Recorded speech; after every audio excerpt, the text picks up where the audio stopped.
Ostensibly, we all seek affection.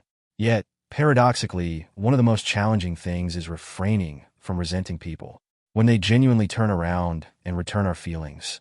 It can be incredibly difficult not to believe that those who express love toward us are, in some way, flawed, misguided, desperate, subservient, or simply inadequate. It often feels far simpler when our love remains unreciprocated, when our main focus is the electrifying anxiety that the person we admire hasn't even acknowledged our existence. But now, there's no longer any uncertainty. It's undeniably apparent they care for us, and an unsettling feeling has emerged. We're overcome with unease. We're inclined to convince ourselves that we misunderstood them. Surely, they cannot be the remarkable individuals we once envisioned. But the problem doesn't truly lie with them at all. It resides entirely elsewhere, within our complicated relationship with ourselves. Their affection appears questionable, perplexing, and somewhat off-putting, because, on some level, it clashes with what feels familiar. It doesn't align with the way we perceive ourselves. Love can be challenging to accept when we're not deeply convinced of our own worthiness. We habitually gravitate toward those who inflict suffering in ways that mirror our past experiences.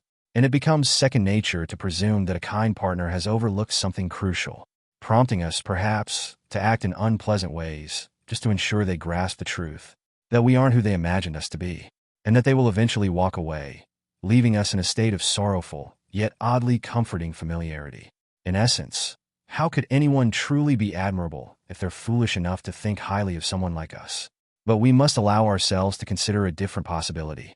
Perhaps the affection we're receiving is not evidence that our kind partner is deluded, weak, or lacking alternatives.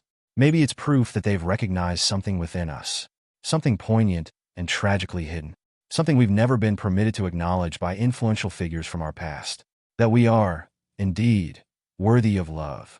There is optimism within this realization, the hope that we can grow to trust our partners more than we trust our initial, anxious, self-sabotaging instincts.